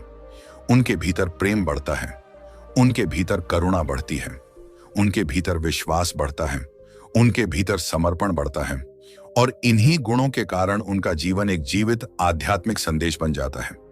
वे लोगों को केवल शब्दों से नहीं सिखाती, उनका जीवन स्वयं शिक्षा बन जाता है। उनका धैर्य लोगों को प्रेरित करता है, उनका विश्वास लोगों को आशा देता है, उनका प्रेम लोगों के हृदय को छूता है। वे शायद स्वयं को साधारण समझती हों, लेकिन परमात्मा उनके माध्यम से अनेक लोगों के जीवन में प्रकाश पहुंचा रहे होते हैं। यही कारण है कि जब किसी स्त्री के भीतर अटूट विश्वास, गहरा समर्पण, मौन से प्रेम और हर परिस्थिति में भगवान की उपस्थिति का अनुभव विकसित होने लगे, तब समझ लेना चाहिए कि उसकी आत्मा एक बहुत सुंदर आध्यात्मिक यात्रा पर आगे बढ़ रही है। यह यात्रा बाहरी उपलब्धियों की नहीं, बल्कि आंतरिक जागरण की यात्रा है। यह यात्रा किसी पद या सम्मान की नहीं, बल्कि आत्मा और परमात्मा के मिलन की यात्रा है। और जो आत्माएं इस मार्ग पर चलती हैं, वे धीरे धीरे उस दिव्य प्रकाश का अनुभव करने लगती हैं जिसकी खोज मनुष्य जन्मों से करता आया है। जैसे जैसे आत्मा परमात्मा के निकट आती जाती है, वैसे वैसे उसके जीवन में एक और गहरा परिवर्तन दिखाई देने लगता है। यह परिवर्तन बाहरी उपलब्धियों से नहीं मापा जा सकता। इसे किसी पद, प्रतिष्ठा, धन या प्रसिद्धि से नहीं समझा जा सकता। यह परिवर्तन मनुष्य की चेतना में होता है। उसके सोचने का तरीका बदलने लगता है, उसकी प्राथमिकताएं बदलने लगती हैं। जिन बातों के लिए वह पहले अत्यधिक चिंतित रहता था, वे अब उतनी महत्वपूर्ण नहीं लगती, और जिन बातों को वह पहले साधारण समझता था, उनमें अब उसे गहरा आध्यात्मिक अर्थ दिखाई देने लगता है। परमहंस योगानंद जी बार बार कहते थे कि मनुष्य का वास्तविक विकास बाहर नहीं, भीतर होता है। संसार अक्सर सफलता को बाहरी उपलब्धियों से मापता है, लेकिन आध्यात्मिक दृष्टि से सफलता का अर्थ है अपने भीतर की दिव्यता के निकट पहुंचना। जब कोई स्त्री इस सत्य को समझने लगती है, तब उसका जीवन धीरे धीरे एक नई दिशा में आगे बढ़ने लगता है। ऐसी स्त्रियां संसार में रहते हुए भी संसार के मोह में पूरी तरह नहीं फंसती। वे अपने कर्तव्यों का पालन करती हैं, अपने परिवार से प्रेम करती हैं, अपनी जिम्मेदारियां निभाती हैं, लेकिन उनके भीतर कहीं यह समझ बनी रहती है कि जीवन का अंतिम उद्देश्य केवल भौतिक उपलब्धियां नहीं है। वे जानती हैं कि शरीर नश्वर है, परिस्थितियां बदलती रहती हैं, संबंध भी समय के साथ रूप बदलते हैं, लेकिन आत्मा और परमात्मा का संबंध शाश्वत है। यही समझ उन्हें एक विशेष प्रकार की परिपक्वता प्रदान करती है। बहुत बार ऐसा होता है कि लोग छोटी छोटी बातों में उलझकर अपनी शांति खो देते हैं। किसी के शब्दों से आहत हो जाते हैं, किसी की सफलता से ईर्ष्या करने लगते हैं, किसी आलोचना से बेचैन हो जाते हैं। लेकिन जिन स्त्रियों का संबंध भगवान से गहरा होने लगता है, वे धीरे धीरे इन बातों से ऊपर उठने लगती हैं। इसका अर्थ यह नहीं कि वे भावनाओं से रहित हो जाती हैं, बल्कि वे अपनी भावनाओं को अधिक गहराई से समझने लगती हैं। वे प्रतिक्रिया देने से पहले रुकना सीखती हैं। वे क्षणिक क्रोध को अपने जीवन का निर्णय करता नहीं बनने देती। वे जानती हैं कि हर स्थिति को धैर्य और विवेक से देखना आवश्यक है। यही कारण है कि उनके भीतर क्षमा का गुण विकसित होने लगता है। क्षमा करना आसान नहीं होता। जब कोई व्यक्ति हमें चोट पहुंचाता है, तब मन स्वाभाविक रूप से प्रतिक्रिया करना चाहता है। वह बदला लेना चाहता है, वह अपनी पीड़ा को सही ठहराना चाहता है। लेकिन आध्यात्मिक रूप से विकसित आत्माएं धीरे धीरे समझने लगती हैं कि क्रोध और द्वेष सबसे पहले उसी व्यक्ति को नुकसान पहुंचाते हैं जो उन्हें अपने भीतर रखता है। परमहंस योगानंद जी कहते थे कि क्षमा केवल दूसरे व्यक्ति के लिए नहीं होती, बल्कि स्वयं को मुक्त करने का मार्ग भी होती है। कुछ स्त्रियां ऐसी होती हैं जो बहुत गहरी पीड़ा झेलने के बाद भी अपने हृदय को कठोर नहीं होने देती। वे टूटती हैं, वे रोती हैं, वे संघर्ष करती हैं, लेकिन अंततः वे क्षमा का मार्ग चुनती हैं। ऐसा इसलिए नहीं कि वे कमजोर हैं, बल्कि इसलिए कि वे समझती हैं कि प्रेम और शांति क्रोध से कहीं अधिक शक्तिशाली हैं। जब कोई आत्मा क्षमा करना सीख जाती है, तब उसके भीतर का बहुत बड़ा बोझ समाप्त हो जाता है। वह अतीत की जंजीरों से मुक्त होने लगती है। उसका मन हल्का होने लगता है। उसकी ऊर्जा शिकायतों में व्यर्थ होने के बजाय आध्यात्मिक विकास की ओर प्रवाहित होने लगती है। और यही वह अवस्था है जहां व्यक्ति का भगवान पर विश्वास और अधिक गहरा हो जाता है। वह समझने लगता है कि जीवन में जो भी लोग आते हैं, वे किसी न किसी उद्देश्य से आते हैं। कुछ हमें प्रेम देना सिखाते हैं, कुछ धैर्य सिखाते हैं, कुछ क्षमा सिखाते हैं, और कुछ हमें स्वयं को पहचानने में सहायता करते हैं। धीरे धीरे उसका दृष्टिकोण बदलने लगता है। वह अपने जीवन की घटनाओं को केवल संयोग नहीं मानता। उसे हर अनुभव में कोई न कोई शिक्षा दिखाई देने लगती है। उसे लगता है कि परमात्मा विभिन्न परिस्थितियों के माध्यम से उसकी आत्मा को विकसित कर रहे हैं। यही समझ उसे शिकायत से कृतज्ञता की ओर ले जाती है। कृतज्ञता एक ऐसा गुण है जो केवल शब्दों से नहीं आता। यह चेतना की अवस्था है। जब व्यक्ति वास्तव में समझने लगता है कि उसके जीवन में जो कुछ भी अच्छा है वह ईश्वर की कृपा है, तब उसका हृदय स्वाभाविक रूप से कृतज्ञ हो जाता है। कुछ स्त्रियां ऐसी होती हैं जो छोटी छोटी बातों के लिए भी भगवान का धन्यवाद करती हैं। वे केवल बड़ी सफलताओं के लिए ही आभारी नहीं होती, वे एक नए दिन के लिए आभारी होती हैं। वे अपने परिवार के लिए आभारी होती हैं, वे भोजन के लिए आभारी होती हैं, वे स्वास्थ्य के लिए आभारी होती हैं, और यहां तक कि वे कठिन अनुभवों के लिए भी आभारी होना सीख जाती हैं, क्योंकि वे जानती हैं कि उन्हीं अनुभवों ने उन्हें मजबूत बनाया है। जब कृतज्ञता हृदय में बस जाती है, तब जीवन का पूरा अनुभव बदल जाता है। जहां पहले व्यक्ति अभाव देखता था, वहां अब उसे कृपा दिखाई देने लगती है। जहां पहले वह केवल समस्याएं देखता था, वहां अब उसे अवसर दिखाई देने लगते हैं। जहां पहले वह शिकायत करता था, वहां अब वह धन्यवाद देना सीख जाता है। यही परिवर्तन आध्यात्मिक जागरण का महत्वपूर्ण संकेत है। परमहंस योगानंद जी कहा करते थे कि जो व्यक्ति कृतज्ञता का अभ्यास करता है, वह ईश्वर के और निकट पहुंचता है, क्योंकि कृतज्ञता हृदय को खोल देती है। और जब हृदय खुलता है, तब उसमें दिव्य प्रेम का प्रवाह अधिक सहजता से होने लगता है। धीरे धीरे ऐसी स्त्रियां हर परिस्थिति में भगवान की उपस्थिति महसूस करने लगती हैं। यदि उन्हें सफलता मिलती है, तो वे अहंकार में नहीं डूबती। वे जानती हैं कि यह भी ईश्वर की कृपा है। यदि उन्हें असफलता मिलती है, तो वे पूरी तरह निराश नहीं होती। वे विश्वास रखती हैं कि इसमें भी कोई सीख छिपी हुई है। यदि लोग उनकी प्रशंसा करते हैं, तो वे विनम्र बनी रहती हैं। यदि लोग उनकी आलोचना करते हैं, तो वे तुरंत टूट नहीं जाती, क्योंकि उनका आधार अब बाहरी दुनिया नहीं, बल्कि परमात्मा बन चुके होते हैं। यही आध्यात्मिक स्थिरता का संकेत है। और जब यह स्थिरता बढ़ती है, तब व्यक्ति के भीतर विनम्रता का एक अद्भुत गुण विकसित होने लगता है। विनम्रता का अर्थ स्वयं को छोटा समझना नहीं है। विनम्रता का अर्थ है सत्य को स्वीकार करना। यह समझना कि जो कुछ भी हमारे पास है, वह केवल हमारे व्यक्तिगत प्रयासों का परिणाम नहीं है। उसमें ईश्वर की कृपा, अनेक लोगों का सहयोग और अनगिनत अदृश्य परिस्थितियों का योगदान भी शामिल है। कुछ स्त्रियां ऐसी होती हैं जिनमें असाधारण गुण होते हैं, लेकिन वे उनका प्रदर्शन नहीं करती। वे दूसरों को नीचा दिखाकर स्वयं को ऊंचा साबित करने की कोशिश नहीं करती। वे अपनी आध्यात्मिक अनुभूतियों का प्रचार नहीं करती। वे अपने सद्गुणों को दिखाने के लिए प्रयास नहीं करती। ऐसा इसलिए क्योंकि वे समझती हैं कि वास्तविक आध्यात्मिकता प्रदर्शन की वस्तु नहीं है। परमहंस योगानंद जी कहते थे कि जिस वृक्ष पर सबसे अधिक फल होते हैं, उसकी शाखाएं सबसे अधिक झुकती हैं। उसी प्रकार जो आत्मा वास्तव में आध्यात्मिक रूप से विकसित होती है, उसमें विनम्रता स्वाभाविक रूप से प्रकट होने लगती है। अहंकार हमेशा स्वयं को सिद्ध करना चाहता है। विनम्रता को किसी प्रमाण की आवश्यकता नहीं होती। अहंकार चाहता है कि लोग उसकी प्रशंसा करें। विनम्रता केवल ईश्वर को प्रसन्न करने का प्रयास करती है। अहंकार तुलना करता है, विनम्रता प्रेम करती है। यही कारण है कि भगवान के निकट रहने वाली स्त्रियों में अक्सर एक विशेष सरलता दिखाई देती है। वे जटिल नहीं होती, वे बनावटी नहीं होती। उनके शब्द और उनके कर्म एक दूसरे से मेल खाते हैं। उनके भीतर जो होता है वही बाहर दिखाई देता है। यह पारदर्शिता उन्हें अत्यंत आकर्षक बनाती है। लोग उनके पास केवल सलाह लेने नहीं आते, बल्कि उनकी उपस्थिति में शांति अनुभव करने आते हैं, क्योंकि उनके भीतर का प्रकाश शब्दों से अधिक प्रभावशाली होता है। धीरे धीरे ऐसी आत्माएं यह समझने लगती हैं कि जीवन का वास्तविक उद्देश्य केवल स्वयं के लिए जीना नहीं है।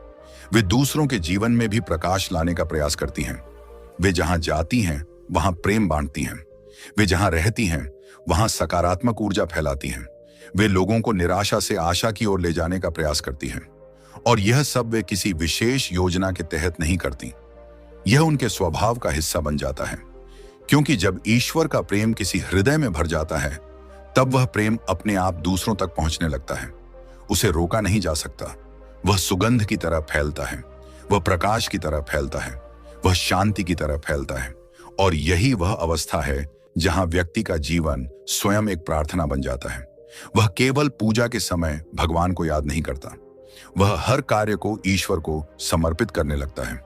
वह भोजन बनाते समय भी भगवान को याद करता है, वह सेवा करते समय भी भगवान को याद करता है, वह कठिनाई का सामना करते समय भी भगवान को याद करता है, वह आनंद के क्षणों में भी भगवान को याद करता है। यही निरंतर स्मरण आत्मा को परमात्मा के ओर निकट ले जाता है। और जब कोई स्त्री इस अवस्था की ओर बढ़ने लगती है, जब उसके भीतर क्षमा, कृतज्ञता, विनम्रता, समर्पण और अटूट विश्वास विकसित होने लगता है, तब यह स्पष्ट संकेत होता है कि उसकी आध्यात्मिक यात्रा केवल ज्ञान तक सीमित नहीं रही। वह अब अनुभव में बदल रही है। उसका संबंध भगवान से केवल शब्दों का नहीं रहा, वह उसके जीवन का हिस्सा बन चुका है। उसकी प्रार्थनाएं केवल आवाज नहीं रही, वे हृदय की पुकार बन चुकी हैं। उसका विश्वास केवल विचार नहीं रहा, वह उसकी चेतना का आधार बन चुका है। और यही वह मार्ग है जिस पर चलते हुए आत्मा धीरे धीरे उस दिव्य मिलन की ओर बढ़ती है जिसकी खोज वह जन्मों से करती आई है। परमात्मा तब दूर नहीं लगते, वे जीवन के हर क्षण में, हर अनुभव में, हर सांस में अनुभव होने लगते हैं। और यही अनुभव किसी भी आध्यात्मिक साधक के लिए सबसे बड़ा आशीर्वाद है। जैसे जैसे आत्मा परमात्मा के निकट आती जाती है, वैसे वैसे उसके जीवन में एक और गहरा परिवर्तन दिखाई देने लगता है। यह परिवर्तन बाहरी उपलब्धियों से नहीं मापा जा सकता। इसे किसी पद, प्रतिष्ठा, धन या प्रसिद्ध से नहीं समझा जा सकता। यह परिवर्तन मनुष्य की चेतना में होता है। उसके सोचने का तरीका बदलने लगता है, उसकी प्राथमिकताएं बदलने लगती हैं। जिन बातों के लिए वह पहले अत्यधिक चिंतित रहता था, वे अब उतनी महत्वपूर्ण नहीं लगती। और जिन बातों को वह पहले साधारण समझता था, उनमें अब उसे गहरा आध्यात्मिक अर्थ दिखाई देने लगता है। परमहंस योगानंद जी बार बार कहते थे कि मनुष्य का वास्तविक विकास बाहर नहीं, भीतर होता है। संसार अक्सर सफलता को बाहरी उपलब्धियों से मापता है, लेकिन आध्यात्मिक दृष्टि से सफलता का अर्थ है अपने भीतर की दिव्यता के निकट पहुंचना। जब कोई स्त्री इस सत्य को समझने लगती है, तब उसका जीवन धीरे धीरे एक नई दिशा में आगे बढ़ने लगता है। ऐसी स्त्रियां संसार में रहते हुए भी संसार के मोह में पूरी तरह नहीं फंसती। वे अपने कर्तव्यों का पालन करती हैं, अपने परिवार से प्रेम करती हैं, अपनी जिम्मेदारियां निभाती हैं, लेकिन उनके भीतर कहीं यह समझ बनी रहती है कि जीवन का अंतिम उद्देश्य केवल भौतिक उपलब्धियां नहीं है। वे जानती हैं कि शरीर नश्वर है, परिस्थितियां बदलती रहती हैं, संबंध भी समय के साथ रूप बदलते हैं, लेकिन आत्मा और परमात्मा का संबंध शाश्वत है। यही समझ उन्हें एक विशेष प्रकार की परिपक्वता प्रदान करती है। बहुत बार ऐसा होता है कि लोग छोटी छोटी बातों में उलझकर अपनी शांति खो देते हैं। किसी के शब्दों से आहत हो जाते हैं, किसी की सफलता से ईर्ष्या करने लगते हैं, किसी आलोचना से बेचैन हो जाते हैं। लेकिन जिन स्त्रियों का संबंध भगवान से गहरा होने लगता है, वे धीरे धीरे इन बातों से ऊपर उठने लगती हैं। इसका अर्थ यह नहीं कि वे भावनाओं से रहित हो जाती हैं, बल्कि वे अपनी भावनाओं को अधिक गहराई से समझने लगती हैं। वे प्रतिक्रिया देने से पहले रुकना सीखती हैं। वे क्षणिक क्रोध को अपने जीवन का निर्णय कर्ता नहीं बनने देती।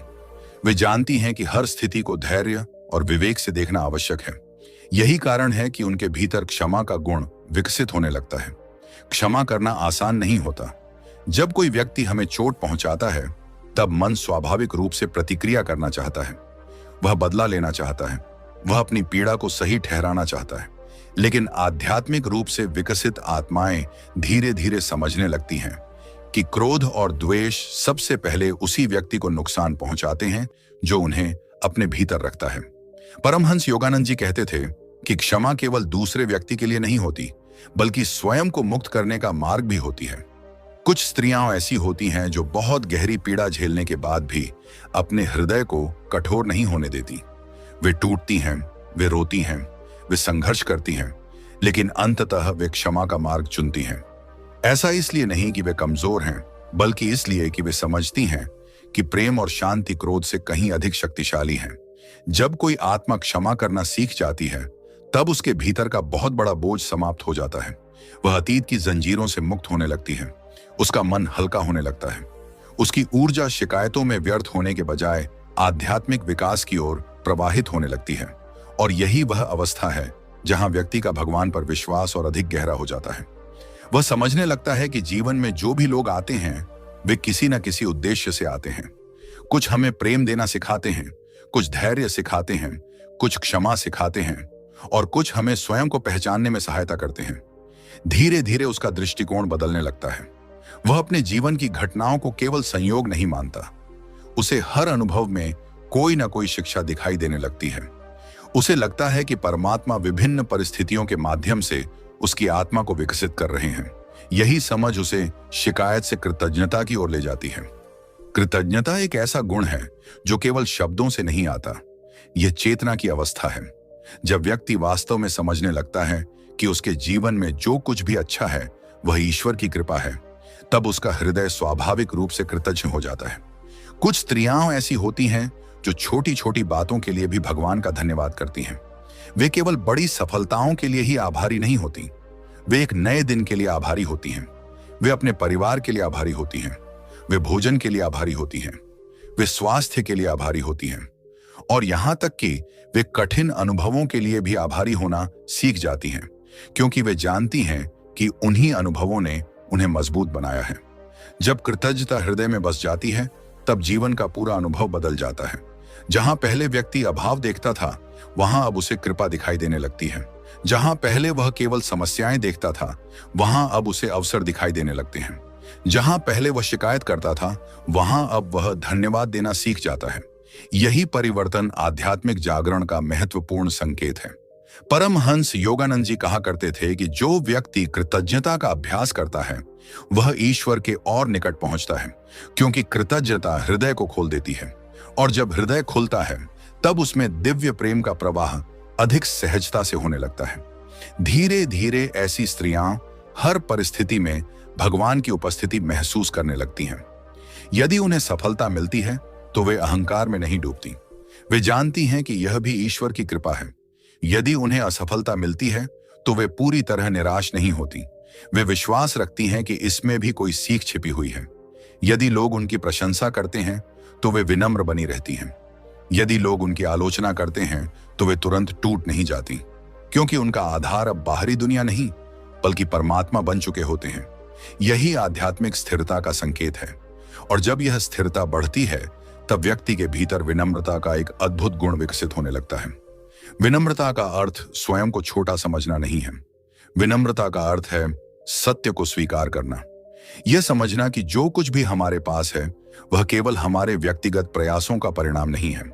उसमें ईश्वर की कृपा, अनेक लोगों का सहयोग और अनगिनत अदृश्य परिस्थितियों का योगदान भी शामिल है। कुछ स्त्रियां ऐसी होती हैं जिनमें असाधारण गुण होते हैं, लेकिन वे उनका प्रदर्शन नहीं करती। वे दूसरों को नीचा दिखाकर स्वयं को ऊंचा साबित करने की कोशिश नहीं करती। वे अपनी आध्यात्मिक अनुभूतियों का प्रचार नहीं करती। वे अपने सद्गुणों को दिखाने के लिए प्रयास नहीं करती। ऐसा इसलिए क्योंकि वे समझती हैं कि वास्तविक आध्यात्मिकता प्रदर्शन की वस्तु नहीं है।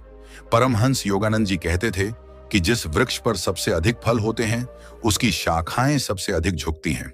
उसी प्रकार जो आत्मा वास्तव में आध्यात्मिक रूप से विकसित होती है, उसमें विनम्रता स्वाभाविक रूप से प्रकट होने लगती है। अहंकार हमेशा स्वयं को सिद्ध करना चाहता है। विनम्रता को किसी प्रमाण की आवश्यकता नहीं होती। अहंकार चाहता है कि लोग उसकी प्रशंसा करें। विनम्रता केवल ईश्वर को प्रसन्न करने का प्रयास करती है। अहंकार तुलना करता है, विनम्रता प्रेम करती है। यही कारण है कि भगवान के निकट रहने वाली स्त्रियों में अक्सर एक विशेष सरलता दिखाई देती है। वे जटिल नहीं होती, वे बनावटी नहीं होती। उनके शब्द और उनके कर्म एक दूसरे से मेल खाते हैं। उनके भीतर जो होता है वही बाहर दिखाई देता है। यह पारदर्शिता उन्हें अत्यंत आकर्षक बनाती है। लोग उनके पास केवल सलाह लेने नहीं आते, बल्कि उनकी उपस्थिति में शांति अनुभव करने आते हैं, क्योंकि उनके भीतर का प्रकाश शब्दों से अधिक प्रभावशाली होता है। धीरे धीरे ऐसी आत्माएं ये समझने लगती हैं कि जीवन का वास्तविक उद्देश्य केवल स्वयं के लिए जीना नहीं है। वे दूसरों के जीवन में भी प्रकाश लाने का प्रयास करती हैं। वे जहां जाती हैं वहां प्रेम बांटती हैं। वे जहां रहती हैं वहां सकारात्मक ऊर्जा फैलाती हैं। वे लोगों को निराशा से आशा की ओर ले जाने का प्रयास करती हैं। और यह सब वे किसी विशेष योजना के तहत नहीं करती। यह उनके स्वभाव का हिस्सा बन जाता है, क्योंकि जब ईश्वर का प्रेम किसी हृदय में भर जाता है, तब वह प्रेम अपने आप दूसरों तक पहुंचने लगता है। उसे रोका नहीं जा सकता। वह सुगंध की तरह फैलता है, वह प्रकाश की तरह फैलता है, वह शांति की तरह फैलता है। और यही वह अवस्था है जहां व्यक्ति का जीवन स्वयं एक प्रार्थना बन जाता है। वह केवल पूजा के समय भगवान को याद नहीं करता, वह हर कार्य को ईश्वर को समर्पित करने लगता है। वह भोजन बनाते समय भी भगवान को याद करता है, वह सेवा करते समय भी भगवान को याद करता है, वह कठिनाई का सामना करते समय भी भगवान को याद करता है, वह आनंद के क्षणों में भी भगवान को याद करता है। यही निरंतर स्मरण आत्मा को परमात्मा के और निकट ले जाता है। और जब कोई स्त्री इस अवस्था की ओर बढ़ने लगती है, जब उसके भीतर क्षमा, कृतज्ञता, विनम्रता, समर्पण और अटूट विश्वास विकसित होने लगता है, तब यह स्पष्ट संकेत होता है कि उसकी आध्यात्मिक यात्रा केवल ज्ञान तक सीमित नहीं रही, वह अब अनुभव में बदल रही है। उसका संबंध भगवान से केवल शब्दों का नहीं रहा, वह उसके जीवन का हिस्सा बन चुका है। उसकी प्रार्थनाएं केवल आवाज नहीं रही, वे हृदय की पुकार बन चुकी हैं। उसका विश्वास केवल विचार नहीं रहा, वह उसकी चेतना का आधार बन चुका है। और यही वह मार्ग है जिस पर चलते हुए आत्मा धीरे धीरे उस दिव्य मिलन की ओर बढ़ती है जिसकी खोज वह जन्मों से करती आई है। परमात्मा तब दूर नहीं लगते, वे जीवन के हर क्षण में, हर अनुभव में, हर सांस में अनुभव होने लगते हैं। और यही अनुभव किसी भी आध्यात्मिक साधक के लिए सबसे बड़ा आशीर्वाद है। अब तक हमने उन अनेक आंतरिक परिवर्तनों को समझा है जो किसी स्त्री के जीवन में तब प्रकट होने लगते हैं जब उसका संबंध परमात्मा से गहरा होने लगता है। लेकिन इस यात्रा का सबसे सुंदर पक्ष अभी शेष है, क्योंकि आध्यात्मिक मार्ग का अंतिम उद्देश्य केवल कुछ गुणों का विकास नहीं है। इसका उद्देश्य आत्मा को उस सत्य का अनुभव कराना है जिसके लिए वह जन्मों से खोज कर रही है। हर प्रार्थना, हर आंसू, हर संघर्ष, हर समर्पण और हर प्रेमपूर्ण कर्म अंततः उसी दिशा में ले जा रहा होता है। परमहंस योगानंद जी कहा करते थे कि मनुष्य चाहे संसार में कितना भी कुछ प्राप्त कर ले, उसके हृदय की गहराई में एक ऐसी प्यास बनी रहती है जिसे केवल परमात्मा ही शांत कर सकते हैं।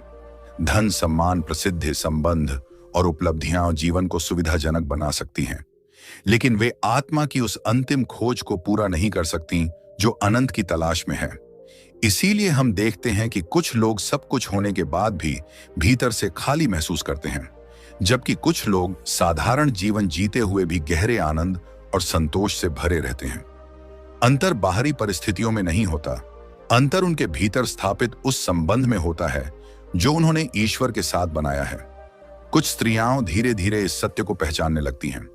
वे समझ जाती हैं कि जीवन केवल घटनाओं की एक श्रृंखला नहीं है, जीवन एक आध्यात्मिक विद्यालय है। हर अनुभव एक पाठ है, हर चुनौती एक अवसर है, हर व्यक्ति एक शिक्षक है और हर दिन आत्मा को परमात्मा के निकट ले जाने का एक नया अवसर है। जब यह समझ विकसित होने लगती है, तब शिकायतों का स्थान कृतज्ञता लेने लगती है। व्यक्ति यह पूछना छोड़ देता है कि मेरे साथ ऐसा क्यों हुआ।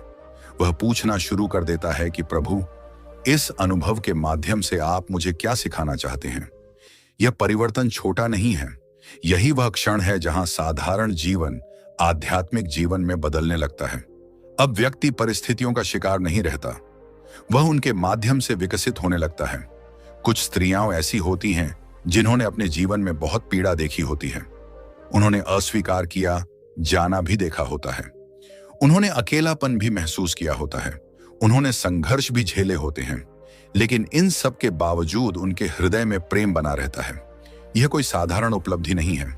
दर्द के बाद भी प्रेम बनाए रखना आध्यात्मिक शक्ति का प्रमाण है। निराशा के बाद भी विश्वास बनाए रखना आध्यात्मिक शक्ति का प्रमाण है। अंधकार के बीच भी प्रकाश को याद रखना आध्यात्मिक शक्ति का प्रमाण है। परमहंस योगानंद जी कहते थे कि आत्मा की वास्तविक परीक्षा तब नहीं होती जब सब कुछ अच्छा चल रहा हो। उसकी वास्तविक परीक्षा तब होती है जब परिस्थितियां कठिन हों और फिर भी व्यक्ति भगवान पर भरोसा बनाए रखे। यही कारण है कि जिन स्त्रियों का संबंध ईश्वर से गहरा होता है, वे परिस्थितियों के अनुसार अपना विश्वास नहीं बदलती। वे जानती हैं कि यदि आज सब कुछ स्पष्ट नहीं है, तो इसका अर्थ यह नहीं कि परमात्मा अनुपस्थित है। वे जानती हैं कि यदि प्रार्थना का उत्तर तुरंत नहीं मिला, तो इसका अर्थ यह नहीं कि भगवान ने सुनना बंद कर दिया है। वे जानती हैं कि यदि मार्ग कठिन है, तो इसका अर्थ यह नहीं कि वे गलत दिशा में जा रही हैं, बल्कि कई बार सबसे कठिन मार्ग ही आत्मा को सबसे ऊंची अवस्था तक पहुंचाता है। धीरे धीरे उनके भीतर यह अनुभव स्थिर होने लगता है कि परमात्मा केवल मंदिरों में नहीं है, वे केवल धार्मिक ग्रंथों में नहीं है, वे केवल पूजा के समय उपस्थित नहीं होते, वे हर समय उपस्थित हैं। हर सांस में, हर धड़कन में, हर अनुभव में, हर संबंध में, हर चुनौती में, हर आशीर्वाद में। और जब यह अनुभव गहरा होने लगता है, तब जीवन बदल जाता है। अब व्यक्ति भगवान को खोजता नहीं, बल्कि उन्हें अनुभव करने लगता है। उसे लगता है जैसे वह कभी अकेला था ही नहीं। बचपन से लेकर आज तक हर कठिन मोड़ पर, हर आंसू में, हर संघर्ष में कोई अदृश्य शक्ति उसके साथ थी। कई बार हम पीछे मुड़कर देखते हैं और सोचते हैं कि उस समय मैं कैसे बच गया, मैं कैसे संभल गया, मैं कैसे आगे बढ़ गया। और तब धीरे धीरे समझ आता है कि वह केवल हमारी शक्ति नहीं थी, वह ईश्वर की कृपा थी। यही समझ विनम्रता को जन्म देती है, यही समझ प्रेम को जन्म देती है, यही समझ समर्पण को जन्म देती है, और यही समझ आत्मा को भीतर से मुक्त करने लगती है। कुछ स्त्रियां ऐसी होती हैं जो अपने जीवन के अंतिम वर्षों में एक विशेष प्रकार की शांति प्राप्त कर लेती हैं। उनके चेहरे पर एक अलग ही आभा दिखाई देती है। वे बहुत अधिक नहीं बोलती, वे स्वयं को महान सिद्ध करने की कोशिश नहीं करती, वे बस शांत रहती हैं, लेकिन उनकी उपस्थिति ही बहुत कुछ कह देती है। उनके पास बैठने से मन शांत हो जाता है, उनकी आंखों में करुणा दिखाई देती है, उनके शब्दों में आश्वासन होता है, उनके व्यवहार में सहजता होती है। ऐसी आत्माओं के बारे में कहा जा सकता है कि उन्होंने ईश्वर की निकटता को केवल सुना नहीं, बल्कि जिया है, और यही किसी भी आध्यात्मिक यात्रा की सबसे बड़ी उपलब्धि है। भगवान को जानना नहीं, भगवान को अनुभव करना, भगवान के बारे में पढ़ना नहीं, भगवान के साथ जीना, प्रार्थना करना नहीं, प्रार्थना बन जाना, प्रेम मांगना नहीं, प्रेम का स्रोत बन जाना। यही वह अवस्था है जिसकी ओर हर आत्मा बढ़ रही है, चाहे उसे इसका बोध हो या नहीं। परमहंस योगानंद जी कहा करते थे कि मनुष्य की सबसे बड़ी भूल यह है कि वह स्वयं को सीमित मान लेता है। वह सोचता है कि वह केवल शरीर है, वह सोचता है कि वह केवल परिस्थितियों का परिणाम है, वह सोचता है कि उसकी पहचान केवल उसके नाम, परिवार, समाज या उपलब्धियों से है। लेकिन वास्तविकता इससे कहीं बड़ी है। हर आत्मा दिव्य है, हर आत्मा में परमात्मा का प्रकाश विद्यमान है, हर आत्मा में वही क्षमता है जो संतों और महापुरुषों में थी। अंतर केवल इतना है कि कुछ लोगों ने उस प्रकाश को पहचान लिया है और कुछ अभी उसकी खोज में हैं। इसलिए यदि आपके जीवन में शांति बढ़ रही है, यदि आपका हृदय अधिक करुणामय हो रहा है, यदि आप लोगों को क्षमा करना सीख रहे हैं, यदि आपकी प्रार्थनाएं गहरी हो रही हैं, यदि आपका विश्वास परिस्थितियों से बड़ा होता जा रहा है, यदि आपको मौन में आनंद मिलने लगा है, यदि आप दूसरों के सुख दुख को महसूस करने लगे हैं, यदि आप छोटी छोटी बातों के लिए भगवान का धन्यवाद करने लगे हैं, तो समझिए कि आपकी आत्मा सही दिशा में आगे बढ़ रही है। यह आवश्यक नहीं कि आपको कोई चमत्कार दिखाई दे, यह आवश्यक नहीं कि आपको कोई अलौकिक अनुभव हो। सबसे बड़ा चमत्कार हृदय का परिवर्तन है। सबसे बड़ा चमत्कार भय का विश्वास में बदल जाना है। सबसे बड़ा चमत्कार क्रोध का करुणा में बदल जाना है। सबसे बड़ा चमत्कार अहंकार का विनम्रता में बदल जाना है। और सबसे बड़ा चमत्कार यह है कि मनुष्य अपने भीतर ईश्वर की उपस्थिति को पहचान ले। जब ऐसा होता है तब जीवन की दिशा बदल जाती है। अब व्यक्ति केवल जीता नहीं है, वह जागरूक होकर जीता है। वह केवल कार्य नहीं करता, वह हर कार्य को ईश्वर को समर्पित करके करता है। वह केवल संबंध नहीं निभाता, वह हर संबंध में परमात्मा की झलक देखने का प्रयास करता है। वह केवल प्रार्थना नहीं करता, वह अपने पूरे जीवन को प्रार्थना बना देता है। यही कारण है कि भगवान के निकट रहने वाली स्त्रियां संसार में एक विशेष भूमिका निभाती हैं। वे हमेशा मंचों पर दिखाई नहीं देती, वे हमेशा प्रसिद्ध नहीं होती। उनके नाम इतिहास की पुस्तकों में लिखे जाएं, यह भी आवश्यक नहीं, लेकिन वे अपने परिवारों में प्रकाश बनती हैं। वे अपने बच्चों के लिए प्रेरणा बनती हैं। वे अपने आसपास के लोगों के लिए आशा बनती हैं। वे जहां होती हैं वहां प्रेम का वातावरण बनता है। वे जहां होती हैं वहां विश्वास जीवित रहता है। वे जहां होती हैं वहां लोगों को लगता है कि ईश्वर अभी भी इस संसार में कार्य कर रहे हैं। और वास्तव में यही सत्य है। ईश्वर आज भी कार्य कर रहे हैं। वे आज भी लोगों के हृदयों को छू रहे हैं। वे आज भी आत्माओं को जागृत कर रहे हैं। वे आज भी प्रेम, करुणा और शांति के माध्यम से स्वयं को प्रकट कर रहे हैं। प्रश्न केवल इतना है कि क्या हम उन्हें पहचान पा रहे हैं? क्या हम अपने भीतर की उस दिव्य आवाज को सुन पा रहे हैं? क्या हम अपने जीवन में उनकी उपस्थिति को महसूस कर पा रहे हैं? क्या हम अपने हृदय को इतना शांत बना पा रहे हैं कि उसमें परमात्मा का प्रकाश उतर सके? यदि उत्तर हाँ है तो समझिए कि आध्यात्मिक यात्रा प्रारंभ हो चुकी है। और यदि अभी उत्तर नहीं है तो भी चिंता की कोई आवश्यकता नहीं, क्योंकि परमात्मा धैर्यवान है। वे प्रतीक्षा करते हैं, वे बार बार अवसर देते हैं, वे बार बार संकेत भेजते हैं, वे बार बार हमें अपने निकट बुलाते हैं।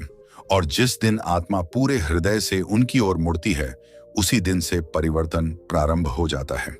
इसलिए अपने जीवन को प्रेम से भरिए, अपने हृदय को करुणा से भरिए, अपने मन को विश्वास से भरिए, अपने कर्मों को सेवा से भरिए और अपनी प्रार्थनाओं को सच्चाई से भरिए। फिर धीरे धीरे आप स्वयं अनुभव करेंगे कि परमात्मा कहीं दूर नहीं है। वे आपके भीतर हैं, वे आपके आसपास हैं, वे आपके जीवन के हर क्षण में उपस्थित हैं। और जब यह अनुभव स्थायी हो जाता है तब आत्मा को वह मिल जाता है जिसकी खोज वह अनादिकाल से कर रही थी।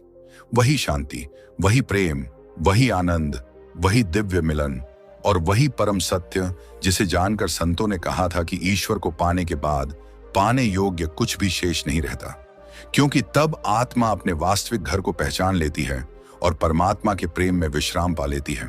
प्रिय साधकों, यदि आपने इस पूरे संदेश को श्रद्धा और धैर्य के साथ सुना है तो एक क्षण के लिए अपनी आंखें बंद कीजिए और अपने हृदय के भीतर झांकने का प्रयास कीजिए। संभव है कि भगवान आपको भी वर्षों से संकेत दे रहे हों। संभव है कि जिन अनुभवों को आप केवल संयोग समझते रहे वे वास्तव में ईश्वर की कृपा रहे हों।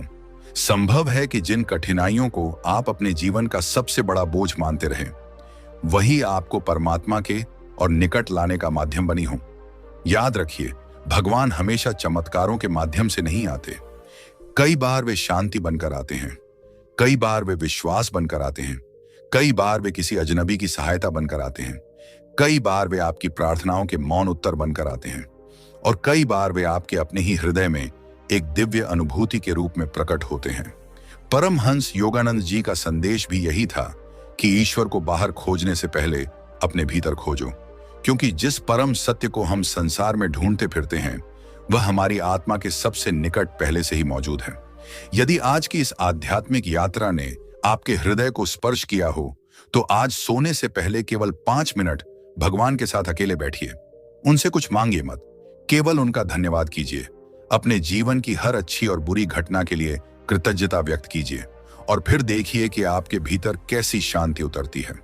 क्योंकि जहां कृतज्ञता होती है वहां कृपा उतरती है, जहां श्रद्धा होती है वहां मार्ग खुलते हैं, जहां प्रेम होता है वहां स्वयं भगवान निवास करते हैं और जहां भगवान का निवास हो जाए वहां भय नहीं रहता, वहां अकेलापन नहीं रहता, वहां निराशा नहीं रहती।